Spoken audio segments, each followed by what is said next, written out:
All right, we're live. Good evening, everyone. My name is Ben Reisinger, professor of J560, Managing Online Public Relations. We're in the spring semester of 2016 in the graduate school of the IUPUI Journalism and PR school that we have now. I love that PR is included in the name now with IU School of Journalism. So, welcome to class. Hey, it's a small but very mighty class. Two great students here with me this evening.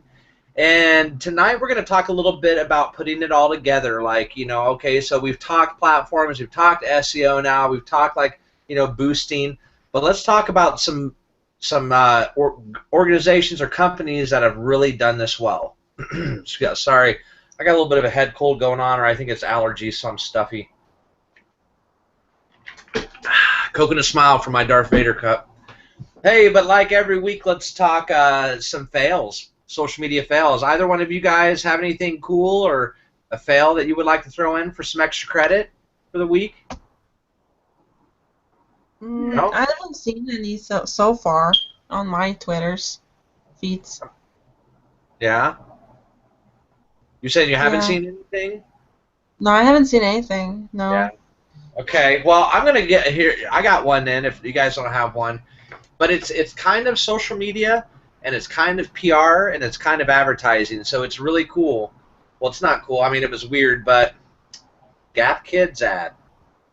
Yeah. Guys, okay, so in the last 2 weeks, there was an ad that came out. There was a whole, and this is the thing, we'll talk about this, and I'm going to reference Adweek. So if you go to adweek.com and you search Gap Kids ad, you can see the article that I'm talking about, okay?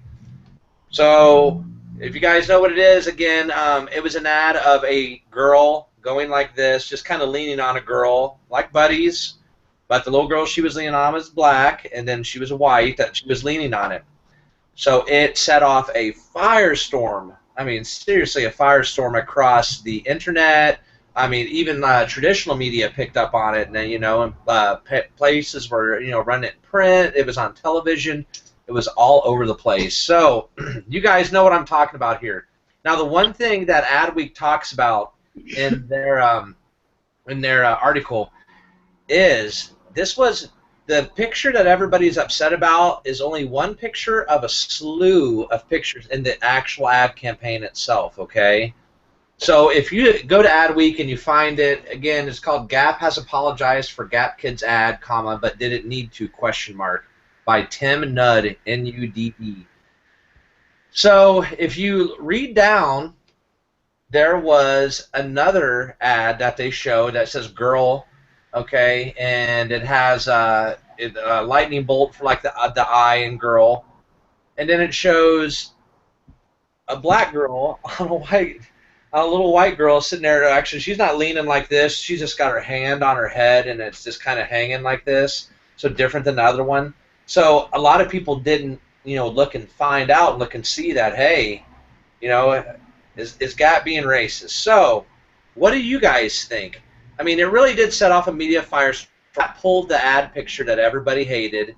They're still running the ad, campaign, but just with, the other imagery, that they had already had. So it's not like they really had to do a lot of things different for it. So anybody have any comments or, questions or, what are your thoughts on this? What are your thoughts on the ad? Because again, here, I'm sorry, I'll tell you one more thing. There was one tweet that set the whole thing off, and it was a girl. Her Twitter handle is the Therapy Diva, okay? And she said, Gap Kids proving girls can do anything, ... unless she's black, and all she can do is bear the weight of white girls. Hashtag epic fail. It got 603 retweets at that time that Adweek did their thing, and then 1,225 likes. But again, did she know that there was another piece of imagery from the campaign that showed, a black girl or African American girl leaning on a white person? So again, what do you guys think? I need a drink. Well, I did read an article, and I don't know if it is 100% accurate, but it was somebody saying what the public didn't realize is those girls are sisters. So, that was just kind of representing just how they interact, and the photographer just kind of let them, pose as they wanted to. So again, I don't know if that's accurate, but I found that interesting if that was the case. It is interesting. I mean, because that's obviously not traditional, and I had no idea they were sisters. But when you hear that, that puts that whole picture in a lot better context. It really does. And maybe Gap should have, if that is true, maybe they should have identified that somehow instead of just talk about love, and maybe they should have put like sister, the Smith sisters or whatever down at the bottom. I mean, I don't know. So interesting take. My take on it, I looked at it, I'll tell you this. I have 2 black cousins. I have an Indian cousin. I had, my parents and we had a black little boy living with us that was friends of my brother for like 3.5 years, something like that. And I looked at that and I didn't even think twice about it at all. I was just like, okay, but, I get it. I get where some people would be offended by the ad. So let me ask you this. In the age of putting, your traditional media with your new digital media in this age, and this is the whole question, did Gap pull it too quickly? Like, they pulled it within 24 hours of the tweet coming out from the therapy Diva, okay, and after it just set off this huge firestorm. So any comments? Anybody have anything else to say about this? I think they handled it well. I mean, they, recognized that whether it should or shouldn't have, it did offend people. So I think from that kind of crisis managing standpoint, I think they handled it well. Sure, and I agree. Was somebody else going to say something? I was just going to say the same thing. Like, if I saw it, I wouldn't have thought anything of it, but crisis management handling, I think they did fine. Mm-hmm. I mean, things happen, I mean, again, it's a PR thing. I mean, you never, you have good intentions for something, but somebody just looks at it a little differently than you do, and that's something that you have to be able to handle. And Gap, I read a thing too that Gap's Twitter presence and their social media, it's almost like when bad things happen, maybe they are good in this digital age. Their Twitter grew by like 15 to 20%, and their Facebook, I heard, grew somewhere like 20 to 30%. I think is what it was. So they maybe got more followers or people that were interested or intrigued by this, but we all know that likes and things like that don't equate to people actually interacting and working with your page, which is what the whole goal of social is. So there's my social media or advertising or communication fail of the week for you guys. So Sonny and Risha, you guys got anything, any type of fail or comments or anything crazy happened in the digital or PR world for some extra credit this week? No, Ben, nothing from my side. Okay. No. And I see, are you driving, Sonny? I'm parked on the side of the road. Okay, because I was like, oh, please just be safe. I tell him, man, I've had... Yeah, I'm parked. I'm not... Okay. No. Safety first here at J560. Right. Yeah, since we're a virtual class. All right, so let me close that. Let me open up. Oh, okay. The one thing I want to talk to you guys about, too, so now we're done with all of our article reviews. So I will grade all of your article reviews and give you some feedback on those this weekend so you see a little bit more of your grading. Okay? I forgot to say that. So let's talk about some cool campaigns. All right? I mean, the whole point of taking this class, and again, we've gone from the huge level of platforms to diving into a little bit more about content and SEO, SEM, then using money to help boost that stuff. So now, again, let's put it all together. And you guys get it, and I know you get it, but I just want to talk about some case studies, some examples that really, really work well. Okay? So the one I'm going to start with is one for Mary Free Bed, and because it's one that I've done in the 3 years since I've been here at Mary Free Bed, and it really worked well for us. I spent minimal money, and it was awesome. So 3 years ago, it was the 30th anniversary or 25th anniversary of the Christmas classic, A Christmas Story, where the little boy had the Red Ryder BB gun, and the dad had the big leg lamp that was delivered. You guys know about A Christmas Story? Mm-hmm. Yes, no? Okay, Google it. I mean, it's all over and stuff like that, and look at it, So it's a very, very I mean, it's been talked about as one of like the top 5 Christmas movies of all time, with like White Christmas, Christmas Vacation, things like that. So it's a very, very popular movie. All right. They used this leg lamp. That was a really big shock kind of factor during the movie. The dad, he's in a prize, and he doesn't know what the prize is, and he gets it, and he takes it out, and it's this huge leg lamp. I mean, it's a huge, huge leg lamp, like full-size leg, with a a little shade on the top, and it's in fishnet stockings. Okay, so it's supposed to be like a ooh la la, sexy type of leg. So what we did 3 years ago here at Mary Free Bed is we took and made a leg lamp. We always have a holiday type of campaign, and the holiday campaign is run with blogs, traditional media, commercials. I mean, you name it, some small advertising snippets here and there, along with just a lot of web video and getting things out. It's just a kind of a feel-good thing that Mary Free Bed does. I didn't know that, and so when I came here, my first Christmas season here it is, and we're talking about, okay, so what can our holiday campaign be? And I was like, okay, well, why are we doing a holiday campaign? But they just do this short 4-week campaign. So the movie is called A Christmas Story, and so we called our campaign A Rehabilitation Story. We created out of our orthotics and prosthetics department an actual fake leg lamp. We had this $30,000 fake knee, and stuff, and it worked, and you could turn it on and everything, and it was amazing. It was amazing. If you go to Mary Free Bed's Facebook page, you can see some imagery still. You can see videos that we have. If you go to Mary Free Bed's YouTube page, you can see some of the videos as well, and commercial spots that we had that air on there. It's even on like our Pinterest boards, some of the billboards that we use as part of the traditional campaign, along with this digital campaign. So we did a series of blogs. I'm sorry, anybody have a question? Oh, I thought somebody said something. Okay. So in our 4-week campaign, we had one blog coming out every week. We had a series of 2 commercials that were running in traditional media. We had a series of 3 billboards that were up around the Grand Rapids area. Things like Christmas specials and like Christmas pageants that were going on downtown. We would put little ads in their program or something like that, and sponsor that. What else did we have? We also had, and this was my best, I love this because I got to play with it. So our administrative assistant at the time, she was a seamstress.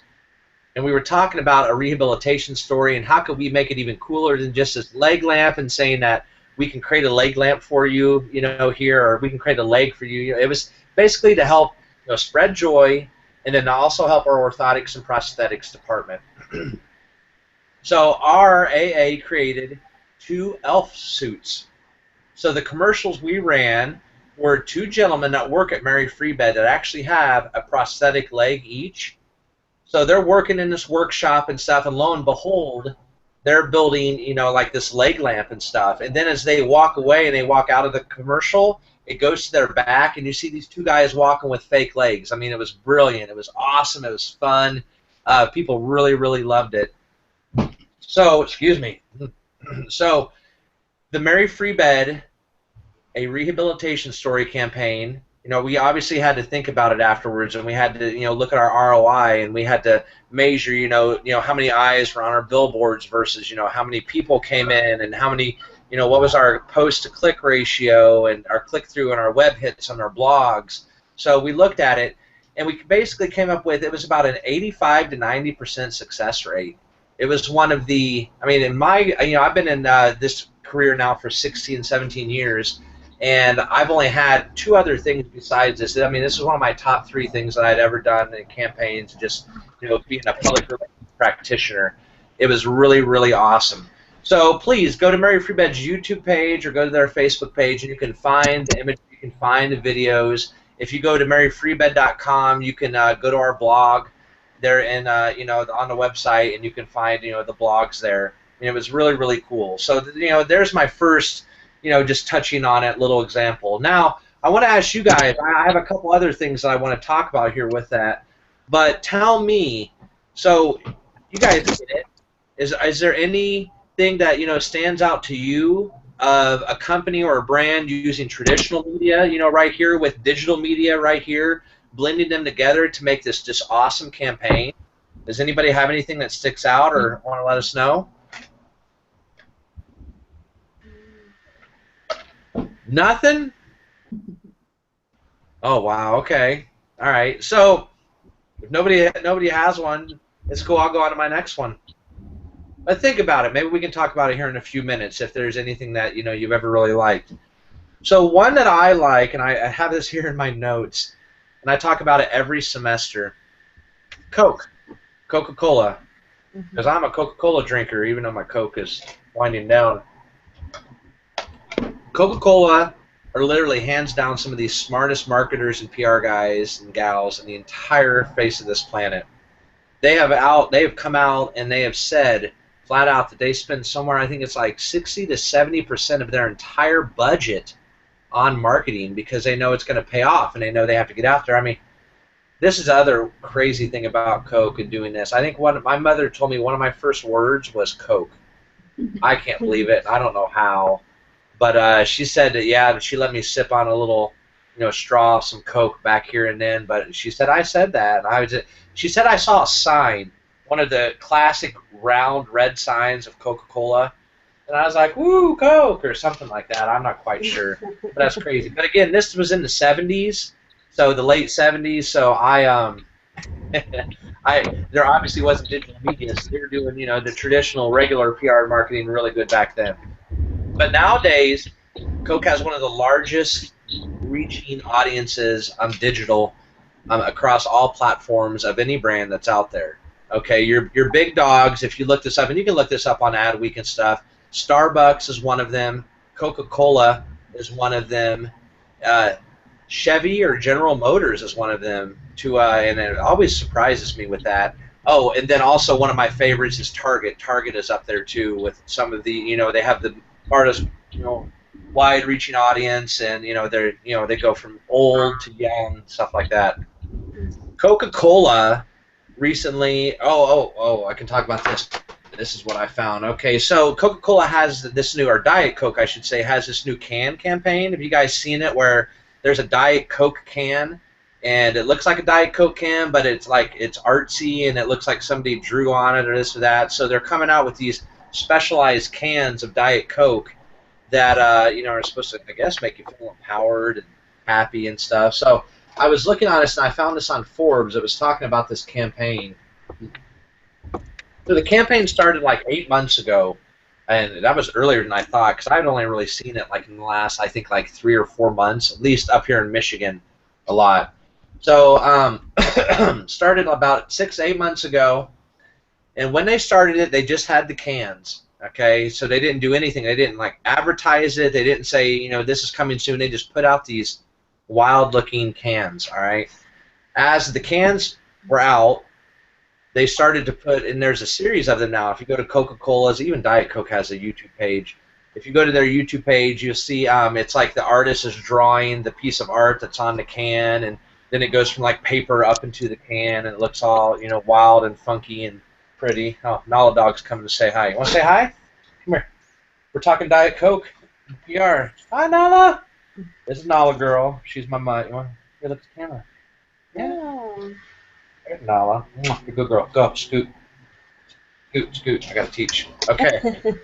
All right. So Diet Coke. So Diet Coke started out with just the Diet Coke cans. Then they started making these web videos. Then they started pulling in the commercials. Now I have an Entertainment Weekly. I subscribe to Entertainment Weekly, and I've seen these ads now in Entertainment Weekly. So they're even doing some print ads now. So they were doing analysis, Forbes was, of the campaign. They're saying right now it has about a 60 to 70% response rate, and it's a positive response rate with, you know, the traditional along with the advertising. So they're saying right now the reach in 6 months for this campaign, is what Forbes is saying, has reached somewhere around, I thought it'd be more than that, 2.3 billion people, like impressions. So we're talking impressions, so not necessarily an interaction or this or that. That's a lot of people. You guys know this campaign I'm talking about now? Yes, no? Mm-hmm. No? The Diet Coke cans? Okay, check it out. Search Diet Yeah. Coke art cans on Google. Yeah, I heard somebody say yeah. Right Just on. kind of Okay. googling it now. I've seen it. Yeah, I've all seen right. it. Okay, so next one, it's 6:28. We started a little bit late. I want to talk about one that I love too. Have you guys heard of the Squatty Potty? No. No. No? Yeah, I heard of a couple people. Okay, so it's the new it's just amazing. So it started in 2015. You're not supposed to sit on a commode like we do here in America. As you take your movement, you're supposed to squat.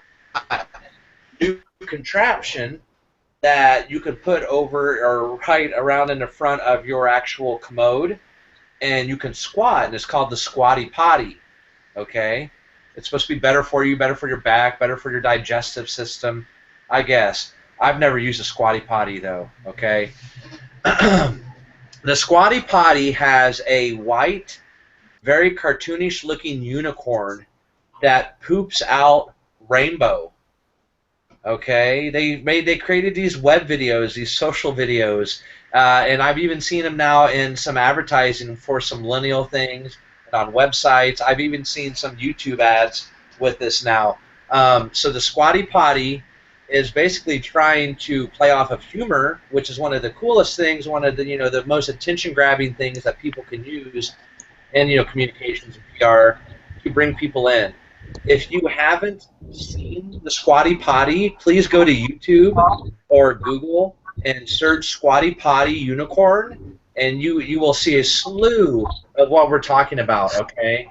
So here, this is from Adhere. I don't know if you guys know what Adhere is. ADHERE. I love Adweek. I love Adhere. ADHERE.com. So it said right here, it had over the first initial commercial, and they put it onto YouTube. Unbelievable. With over 10 million views within the first 2 months of its launch, the super viral sensation catapulted the product, Squatty Potty, to the #1 bestseller on Amazon's toilet training potties and seats category. So they used, the digital here with some traditional to boost their sales. Okay. I saw it. You saw it, Sonny, the Squatty Potty? Yeah. Yes, I thought it was a joke.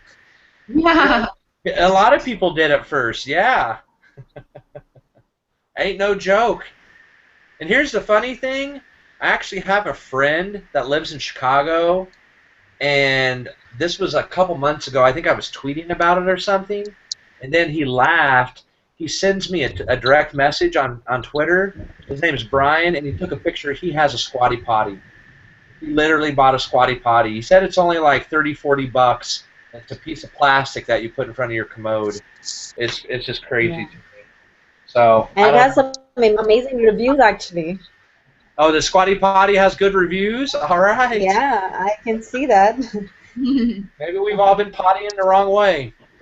Well, All right. according to the unicorn, we have been.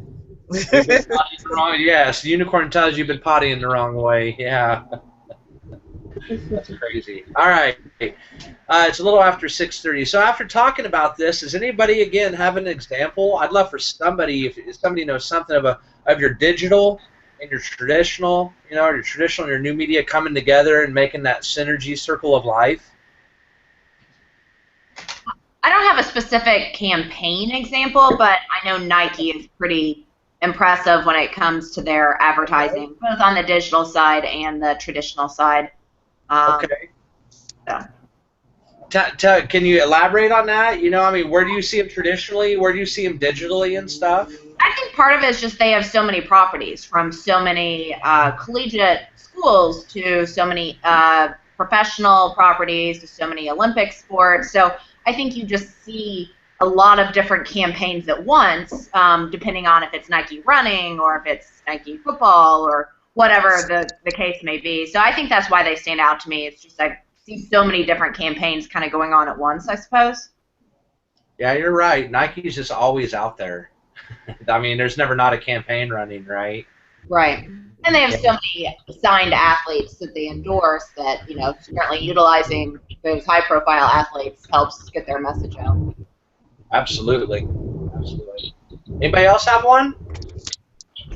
Well, I think I would talk about going on. This political campaign has used media than any other campaign. Even the President Obama's campaign started all of this, but the way Donald Trump, and I'm not saying that I'm following him, but the way he has used social media to galvanize people out to his town hall meetings, state to state, to get people to support his stands. Yeah.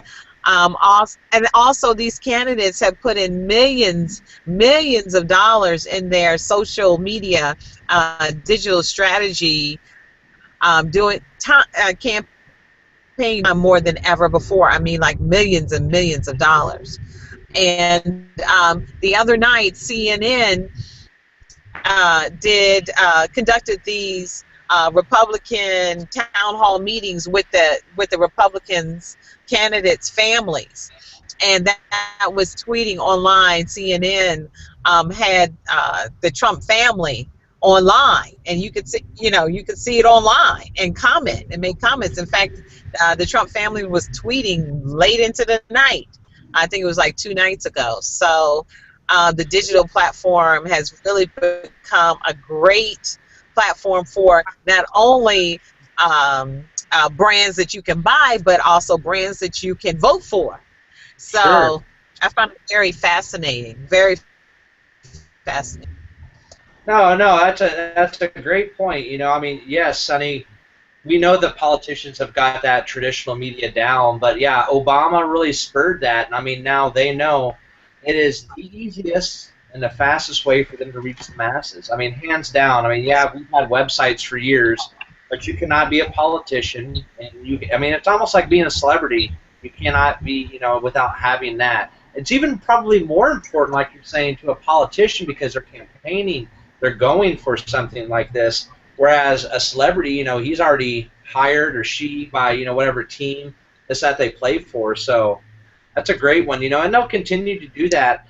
I read something, speaking of the presidential campaigns, that it was, okay, so it's 2016, and over the 2012 campaign, they're spending something like 30 to 40% more on just digital and social than the last campaign for president.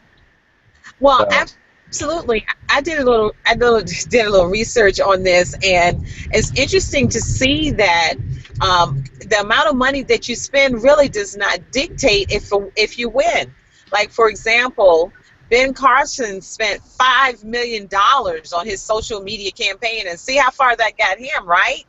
Right. So, but Donald Trump has spent $21,000, and see how far he is. Right. So it's not about the money, it's about the engagement. Donald engages constantly, and that's been the biggest thing with this whole thing. This understanding social media and how it works, being able to understand what it means to have engagement with your followers. That's really helped me bring up my numbers tremendously. That's awesome. That's good to hear. But I will say the only thing that I have to say to that, and then we'll cut class here, is that Donald was the Donald before. Nobody really knew who Ben Carson was. So Donald he's been kind of in the spotlight for a few years over some of these senators or things like that. But yeah, you're right. It is all about the engagement. Absolutely. Absolutely. All right, guys. So that's it. So again, thank you very much. I will post those grades this weekend as I go in there and start looking at your article reviews, and I will also give credit to everybody who's met your quota of the 8 Google Hangouts for the semester. I'll give you your points for that as well. So thanks, everybody. Have a good one, and we'll chat next week. Thank you. Bye bye. Did you see my